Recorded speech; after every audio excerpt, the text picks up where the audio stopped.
স্বাগত সবাইকে। আমন্ত্রণ প্রবাসের বাংলাদেশে। আপনাদের সঙ্গে আছি আমি নাবিলা সোহার। যুক্তরাজ্যের সাবেক ভূমিমন্ত্রী সাইফুজ্জামান চৌধুরী জাভেদের মালিকানাধীন সম্পত্তি জব্দ করা হয়েছে। দেশটির জাতীয় অপরাধ সংস্থা এনসিএ এই পদক্ষেপ নিয়েছে। আন্তর্জাতিক সংবাদ মাধ্যম আল জাজিরার তদন্তকারী ইউনিট এই তথ্য নিশ্চিত করেছে। বলা হয়েছে, বাংলাদেশ সরকার সাইফুজ্জামান চৌধুরীর মালিকানাধীন সম্পদ জব্দের ব্যাপারে যুক্তরাজ্যের জাতীয় অপরাধ সংস্থাকে অনুরোধ জানিয়েছিল। তারই পরিপ্রেক্ষিতে এনসিএ তার সম্পদ জব্দ করেছে। এদিকে সাবেক এই ভূমিমন্ত্রীর বিরুদ্ধে অর্থ পাচারের অভিযোগে তদন্ত করছে দুর্নীতি দমন কমিশন দুদক। তাদের আবেদনের পরিপ্রেক্ষিতে এরই মধ্যে সাইফুজ্জামান ও স্বজনদের 102 কোটি 85 লাখ টাকার শেয়ার ও 46 কোটি 56 লাখ টাকা মূল্যের 957 বিঘা জমি বাজেয়াপ্ত করার নির্দেশ দিয়েছেন আদালত। 17 বছর পর দেশের ইতিহাসে একটি সুন্দর নির্বাচন অনুষ্ঠিত হবে বলে জানিয়েছেন প্রধান উপদেষ্টা ডক্টর মোহাম্মদ ইউনূস। লন্ডনের চ্যাথাম হাউসে আয়োজিত সংলাপে তিনি বলেন, এপ্রিলেই নির্বাচনের সঠিক সময়। সব দলের অংশগ্রহণে একটি অবাধ, সুষ্ঠু ও নিরপেক্ষ নির্বাচন অনুষ্ঠিত হবে। প্রধান উপদেষ্টা জানান, আগামী মাসে সকল রাজনৈতিক দলের মতামতের ভিত্তিতেই জুলাই সনদ উপস্থাপন করা হবে। বুধবার স্থানীয় সময় বিকেলে লন্ডনের চ্যাথাম হাউসে আয়োজিত সংলাপে অংশ নেন অন্তর্বর্তী সরকারের প্রধান উপদেষ্টা ডক্টর মোহাম্মদ ইউনূস। এ সময় তিনি কথা বলেন সংস্কার, বিচার ও নির্বাচন প্রসঙ্গে।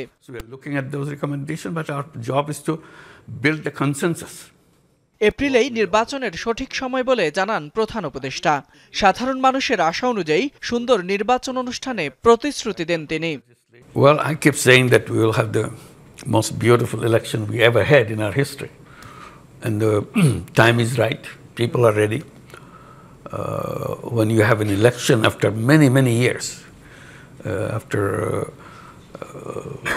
17 years, you are having the first time a real election. Excitement. July সনদ নিয়েও কথা বলেন ডক্টর ইউনূস। বলেন, তরুণদের স্বপ্নের নতুন বাংলাদেশ গড়তে দায়বদ্ধ অন্তর্বর্তী সরকার। We call it July Charter, and we are waiting for July to come next month. This charter will be presented to the nation, July Charter, and we celebrate. On this basis, now we'll have the election. সংলাপে আওয়ামী লীগ নিষিদ্ধের বিষয়েও কথা বলেন প্রধান উপদেষ্টা। বলেন, বিচার প্রক্রিয়া শেষ না হওয়া পর্যন্ত স্থগিত থাকবে দলটির কার্যক্রম। The nation has decided that for the time being, the activities of Awami League will be suspended for the time being. That's all we have done. We have not banned Awami League, we have not done anything until the trial is over. That's all. সরকার তরুণদের স্বপ্নের নতুন বাংলাদেশ গড়তে সংস্কার, বিচার ও নির্বাচনকে গুরুত্ব দিয়ে কাজ করছে বলেও জানান তিনি। We honor their wishes, we honor their dream. We want to say goodbye to the old Bangladesh and create a new Bangladesh. Faisal Mahmud, Jamuna news, Dhaka. যুক্তরাজ্য সফরের দ্বিতীয় দিনে ব্রিটিশ রাজা তৃতীয় চার্লসের পক্ষ থেকে আয়োজিত বিশেষ নৈশভোজে অংশ নিয়েছেন প্রধান উপদেষ্টা doctor Mohammad Yunus. The King's ফাউন্ডেশনের 35 বছর পূর্তি উপলক্ষে এই নৈশভোজের আয়োজন করা হয়। প্রধান উপদেষ্টার প্রেস উইং জানিয়েছে, 12 জুন লন্ডনের সেন্ট জেমস প্যালেসে শান্তি, স্থায়িত্ব ও সম্প্রীতি প্রতিষ্ঠায় অবদানের জন্য তার হাতে তুলে দেওয়া হবে দি কিংস চার্লস হারমনি অ্যাওয়ার্ড। এরপর 13 জুন বিএনপির ভারপ্রাপ্ত চেয়ারম্যান তারেক রহমানের সাথে বৈঠক হওয়ার কথা রয়েছে ডক্টর ইউনূসের। এর আগে মঙ্গলবার লন্ডনে পৌঁছে বেশ কিছু ব্যবসায়িক প্রতিষ্ঠানের সাথে বৈঠক করেন বাংলাদেশের অন্তর্বর্তী সরকার প্রধান। তাছাড়া অল পার্টি পার্লামেন্টারি গ্রুপের সাথেও বৈঠক করেন ডক্টর মোহাম্মদ ইউনূস। পরে তার সাথে সৌজন্য সাক্ষাৎ করেন কমনওয়েলথের মহাসচিব শার্লি বেটশোয়ে। জাতীয় নির্বাচনের সময় ঘোষণা হলেও অচলাবস্থা কাটেনি রাজনৈতিক অঙ্গনে। সে সংকটের মাঝে আশার আলো ছড়ালো লন্ডনে তারেক রহমান ও ডক্টর ইউনূসের বৈঠকের খবর। রাজনীতি বিশ্লেষকদের পর্যবেক্ষণ, দুই নেতার বৈঠকে সমাধান আসতে পারে ভোটের সময় নিয়ে সৃষ্ট জটিলতার। এপ্রিল না ডিসেম্বর এমন অবস্থানের বিপরীতে ফেব্রুয়ারি আদর্শ সময় বলে মনে করেন তারা। তবে বৈঠক ফলপ্রসূ না হলে দেশে বড় সংকটের শঙ্কা রাষ্ট্রবিজ্ঞানের শিক্ষকদের। আরফিন শাকিলের প্রতিবেদন। 4 দিনের সরকারি সফরে লন্ডনে ব্যস্ত সময় কাটাচ্ছেন অন্তর্বর্তীকালীন সরকারের প্রধান ডক্টর ইউনূস। তবে তার এই সফর যতটা না আলোচনায়, তার চাইতে বেশি গুরুত্ব তৈরি হয়েছে শুক্রবার লন্ডনে হতে যাওয়া তারেক রহমানের সাথে ডক্টর ইউনূসের সাক্ষাৎ। বৈঠকটিকে রাজনীতির জন্য টার্নিং পয়েন্ট বলে মনে করে বিএনপি। এটা একটা টার্নিং পয়েন্ট হতে পারে আপনার কি, যদি সবকিছু সঠিকভাবে চলে অনেক সমস্যার সমাধান হয়ে যেতে পারে এবং অনেকগুলো সহজ হয়ে যেতে পারে। দুই নেতার বৈঠক নিয়ে আশাবাদী রাজনীতি বিশ্লেষকরাও। তারা মনে করেন এতে দুই পক্ষের সমঝোতায় আসার ক্ষেত্র প্রস্তুত হয়েছে। নির্বাচনের সম্ভাব্য সময়, গুরুত্বপূর্ণ সংস্কার ও জুলাই সনদ সহ আরও অনেক বিষয় সৃষ্ট দূরত্ব কমে আসতে পারে। দুপক্ষকে তাদের স্ব অনর অবস্থান থেকে চলে আসা এবং বাস্তবিক অর্থে যেটা যুক্তিযুক্ত সেটা মেনে নেওয়া, বাস্তবিক যুক্তিযুক্ত সময়োপযোগী এবং কোনটা কোন ভাবে গেলে দেশের জন্য মঙ্গল হবে এবং রাজনীতিতে একটা গুণগত পরিবর্তন হবে এবং বাংলাদেশে একটা রাজনীতিতে নবদিগন্তের সূচনা হবে। আমার এটা একটা আইস ব্রেকিং মিটিং হতে যাচ্ছে। ওইখান থেকে কোনো চূড়ান্ত সিদ্ধান্ত হবে না, বাট একটা প্রাথমিক ধারণা তৈরি হবে, যে মানে একটা প্রাথমিক ধারণা প্রকাশিত হবে যে নির্বাচনটা ফেব্রুয়ারিতে হতে পারে। নির্বাচনটা আসলে কোন সরকারের অধীনে হবে এটাও একটা গুরুত্বপূর্ণ বিষয়। তো এই বিষয়গুলো আসলে আলোচনা হবে এবং আলোচনার মাধ্যমে রিজনেবল একটা সমঝোতায় দুই পক্ষের মধ্যে পৌঁছবে বলে আমি মনে করি। এটার ফলাফলটা ইতিবাচকই হবে বাংলাদেশের রাজনীতির জন্য। রাজনৈতিক পর্যবেক্ষকরা মনে করছেন এই সাক্ষাতে আলোচনা নেতিবাচক হলে সংস্কার ও নির্বাচনের উপর প্রভাব পড়বে, যা পরিস্থিতি আরও ঘোলাটে করতে পারে। এই সংলাপটা যদি ব্যর্থ হয় তাহলে এখান থেকে সম্ভাবনা আছে যে আসলে দেশ কোন দিকে যাবে, ডিরেকশনটা আমরা বুঝতে পারব। যে ইউনূস যদি আউটরাইট বলে দেয় যে ভাই এপ্রিলের আগে নির্বাচন আমি করব না, এরকম একটা ইমপ্রেশন যদি এখান থেকে পায়, তাহলে তো দেশে মানে সব দিক থেকেই ক্রাইসিসের মধ্যে পড়বো আমরা। আজকে যে সংকট টাইম ফ্রেম নিয়ে সময় নিয়ে হচ্ছে, সামনের দিকে আরো কিছু সময় নিয়ে ইস্যু নিয়ে আসতে পারে, বিষয় নিয়ে আসতে পারে। দরজাটা যদি খোলা থাকে আলোচনার মাধ্যমে কিন্তু সমাধান সম্ভব। তবে বৈঠক ফলপ্রসূ হলে তা দ্রুত জনসম্মুখে প্রকাশ না করার পরামর্শ বিশ্লেষকদের। কারণ হিসেবে বলছেন, এতে প্রশাসনিক গতি কমবে, গুরুত্ব হারাবে, সংস্কারের উদ্যোগ থেমে যেতে পারে শেখ হাসিনা সহ গণহত্যায় অভিযুক্তদের বিচার প্রক্রিয়া। আরিফিন শাকিল, যমুনা নিউজ, ঢাকা। দেশে আবারও দেখা দিয়েছে করোনা সংক্রমণ, প্রতিদিন বাড়ছে আক্রান্তের সংখ্যা। তবে এখনও আতঙ্কিত হওয়ার কিছু নেই বলে জানিয়েছে স্বাস্থ্য অধিদপ্তর। ব্রিফিংয়ে বলা হয়, এখনও পার্শ্ববর্তী দেশের তুলনায় আক্রান্তের সংখ্যা তুলনামূলক কম। দেশে আক্রান্তদের মধ্যে ওমিক্রনের সাব ভ্যারিয়েন্ট XBB শনাক্ত হয়েছে। ডিএনসিসি কোভিড হাসপাতালে মোট 7 জন রোগী চিকিৎসাধীন আছে। আতঙ্কিত না হয়ে সতর্ক থাকার পরামর্শ চিকিৎসকদের। স্বাস্থ্য অধিদপ্তর জানায়, গত 24 ঘন্টায় 10 জনের শরীরে করোনা শনাক্ত হয়েছে। ভারতসহ আশেপাশের কয়েকটি দেশে কোভিডের সাব ভ্যারিয়েন্ট ওমিক্রন XBB আতঙ্ক ছড়াচ্ছে। এরই মধ্যে দেশের হাসপাতালগুলোতে কোভিড মোকাবেলার প্রস্তুতি শুরু হয়েছে। বড় ধরনের দুর্যোগ মোকাবেলায় সব ধরনের ব্যবস্থা নিচ্ছে সরকার। দুপুরে এ বিষয়ে জরুরি সংবাদ সম্মেলন করেন স্বাস্থ্য অধিদপ্তরের মহাপরিচালক অধ্যাপক আবু জাফর। সেখানে তিনি কোভিড সংক্রমণ প্রতিরোধ ও প্রতিকারে রোগীদের করণীয় নিয়ে কথা বলেন। কোভিড টেস্টের জন্য যথেষ্ট পরিমাণ কিট ও সরঞ্জাম সংগ্রহ আছে বলে জানায় স্বাস্থ্য অধিদপ্তর। দেশে বর্তমানে জানুয়ারি থেকে মে পর্যন্ত 158 জন কোভিড আক্রান্ত, আর জুন মাসে শনাক্ত হয়েছে 54 জন রোগী। অন্যান্য যে আশেপাশের দেশ আছে সে তুলনায় কম, কিন্তু আমরা তো অ্যাকচুয়ালি জানি না কাদের মধ্যে কি। জনগণের সচেতনতা বাড়লে বা জনগণ যদি সর্দি কাশি কোনো রোগ মনে করে, তাহলে আমাদের প্রচারের জন্য তাহলে তো পরীক্ষার হার বেড়ে যাবে, তখন আমরা প্রকৃতপক্ষে জানতে পারব এর সংখ্যা কেমন।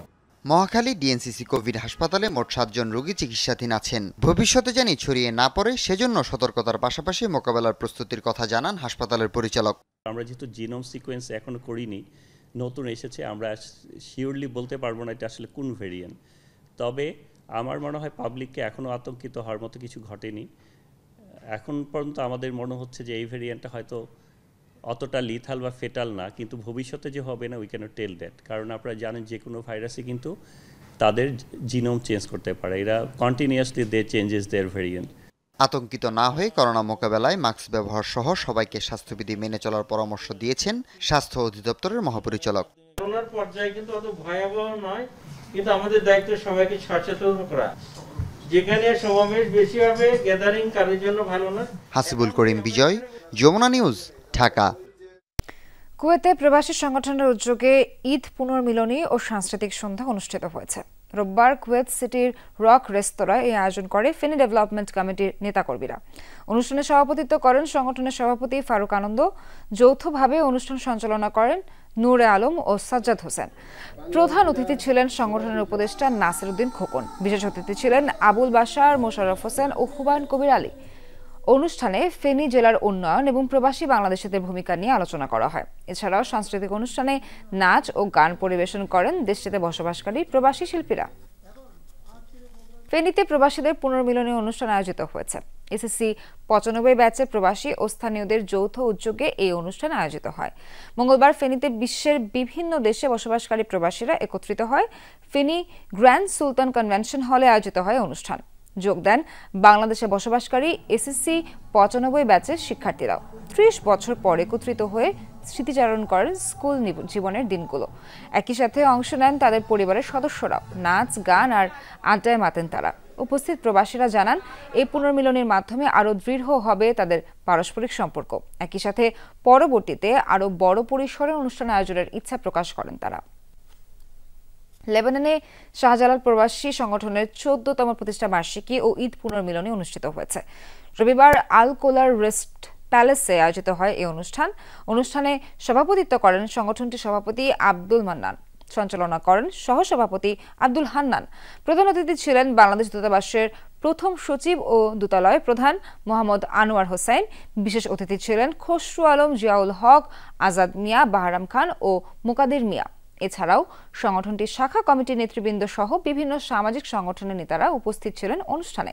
বক্তব্য রাখেন লেবাননের বিভিন্ন এনজিওর প্রতিনিধিরাও। অনুষ্ঠানে নিজ দেশের সুনাম বজায় রাখতে আহ্বান জানান প্রধান অতিথি। 2011 সালে লেবাননে আত্মপ্রকাশ করে প্রবাসীদের এই সংগঠন। যুক্তরাষ্ট্রে বাংলাদেশের বর্তমান রাজনৈতিক প্রেক্ষাপট ও নির্বাচন নিয়ে আলোচনা সভা অনুষ্ঠিত হয়েছে। নিউ ইয়র্কের ব্রুকলিনে এই আয়োজন করে যুক্তরাষ্ট্রে নিউ ইয়র্ক বৃহত্তর নোয়াখালী জাতীয়তাবাদী ফোরাম। অনুষ্ঠানে সভাপতিত্ব করেন ফোরামের সভাপতি নাইম টুটু, পরিচালনা করেন জাহাঙ্গীর সরওয়ার্দী। প্রধান অতিথি হিসেবে উপস্থিত ছিলেন বিএনপির সাবেক চিফ হুইপ ও সাবেক সংসদ সদস্য জয়নাল আবদিন ফারুক। আরও উপস্থিত ছিলেন বিএনপি নেত্রী ও কণ্ঠশিল্পী বেবি নাজনীন, যুক্তরাষ্ট্র বিএনপির সাবেক সাধারণ সম্পাদক মোস্তফা কামাল পাশা বাবুল, সাবেক কোষাধ্যক্ষ জসিম ভুঁইয়া এবং বিএনপি নেতা ওমর ফারুক সহ আরও অনেক নেতাকর্মী। আলোচনা সভায় বাংলাদেশের অন্তর্বর্তীকালীন সরকারকে ডিসেম্বরের মধ্যে নির্বাচন আয়োজনের আহ্বান জানান বক্তারা।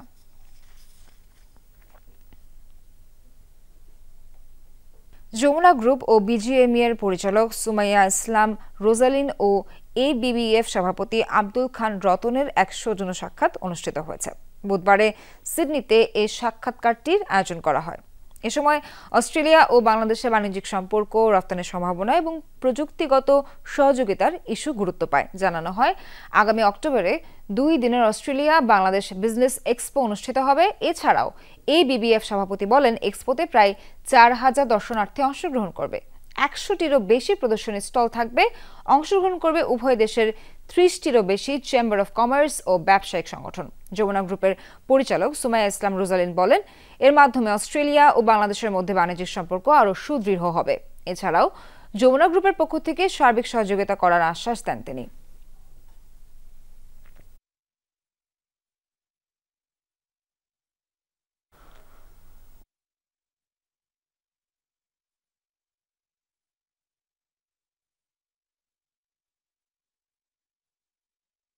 বান্দরবানে অপহৃত বাংলাদেশি নাগরিককে মিয়ানমার থেকে উদ্ধার করে দেশে ফিরে এনেছে বিজিবি। বুধবার দুপুরে সীমান্ত পিলার 56 থেকে আনুমানিক 800 গজ উত্তর দিকে সীমান্ত সড়কের 78.5 কিলোমিটার এলাকা থেকে মুক্তিপণ ছাড়া তাকে উদ্ধার করা হয়।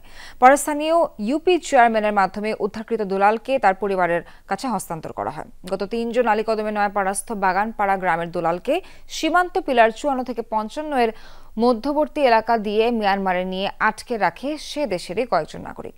10 জুন স্থানীয় সোর্সের মাধ্যমে বিজিবি অপহরণকারীদের সাথে যোগাযোগ করে। এতে জানা যায়, দুলাল মিয়ানমারের মেনশনপাড়া নামক স্থানে অবরুদ্ধ অবস্থায় আছে। এরই ধারাবাহিকতায় বুধবার দুপুরে বিজিবির একটি বিশেষ টহল দল তাকে ফিরিয়ে আনতে সক্ষম হয়। এশিয়ান কাপ বাছাইয়ে সিঙ্গাপুরের বিপক্ষে হারলেও এখনই হাল ছেড়ে দিতে নারাজ বাংলাদেশের জাতীয় দলের উইঙ্গার ফাহমিদুল ইসলাম। হংকংয়ের বিপক্ষে হোম ম্যাচের আগে ভুলগুলো শুধরে নিতে সময় নষ্ট করতে নারাজ এই উইঙ্গার। এদিকে সিঙ্গাপুরের বিপক্ষে ম্যাচ রেফারিংয়ের কিছু সিদ্ধান্ত নিয়ে এফসিতে চিঠি দেওয়ার চিন্তা করছে বাফুফে। হৃদয়ে রক্তক্ষরণ হয়েছে কোটি ফুটবল ভক্তের। যে জয়ের স্বপ্ন নিয়ে জাতীয় স্টেডিয়ামে নেমেছিল জনস্রোত, দিন শেষে তা যেন ভাঙা হাট।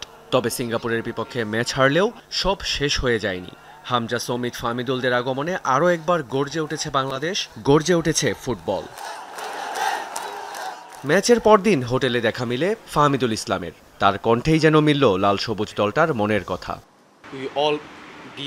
আমরা সবাই নিজের সর্বোচ্চটা উজাড় করে দিয়েছি। হয়তো ভাগ্য আমাদের পক্ষে ছিল না, এখানেই হাল ছেড়ে দেওয়ার কিছু নেই। পরবর্তীতে আমরা জয় ছিনিয়ে আনবো ইনশাল্লাহ। সিঙ্গাপুর ম্যাচের ভুল ত্রুটি শুধরে নিতে হাতে আছে কয়েক মাস, কারণ অক্টোবরে এশিয়ান কাপ বাছাইয়ে হংকংয়ের বিপক্ষে হোম ম্যাচে মাঠে নামবে বাংলাদেশ। তাই এখন থেকেই প্রস্তুতি সারতে চায় লাল সবুজের প্রতিনিধিরা।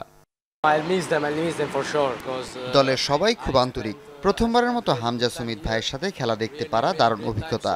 আর পুরো দলের সাথে আগেই সৌদিতে আমাদের দেখা হয়েছে। এখন আমাদের নিজেদের ফোকাস ধরে রাখতে হবে। এখন থেকে আমাদের শুরু করা উচিত। সিঙ্গাপুরের সাথে হারের পর রেফারির উপর চটেছেন হামজা সহ পুরো দল। বেশ কিছু বিতর্কিত সিদ্ধান্তের জন্য ফিলিপিন্স রেফারি ক্লিফোর্ড ডেপোয়েতকে কাঠগড়ায় তুলেছেন দলের ম্যানেজার আমের খান। এফসির কাছে দেয়া হতে পারে লিখিত অভিযোগ। রেফারিদের কিছু সিদ্ধান্ত এটা আসলে মেনে নেওয়ার মতো না। আমাদের এটার কমপ্লেনে থাকবে। আমরা অবশ্যই তো একটা সময় বার থাকে দেওয়ার জন্য। তো আপনারা জানেন যে যতটুকু বলার ততটুকু আমরা ম্যাচ কমিশনারকে গতকালকে জানিয়েছি। ম্যাচ কমিশনার বলেছে যে আমি আমার রিপোর্টে রাখছি তোমাদের এগুলা। দারুণ খেলে গোল করতে না পারার আক্ষেপ এই বাংলার চিরায়ত। সাথে রেফারির হাতটাও ছোঁয়নি ভাগ্যটাকে। তবে ব্যর্থতার দায় কারো ওপর না চাপিয়ে বাংলাদেশ দলটা সারথি হতে চায় ফুটবলের বাগবদলে। রিয়ান রাফতি, যমুনা স্পোর্টস, ঢাকা। দর্শক, সে সাথে শেষ করছি প্রবাসী বাংলাদেশের আজকের আয়োজন। সঙ্গে থাকার জন্য সবাইকে ধন্যবাদ।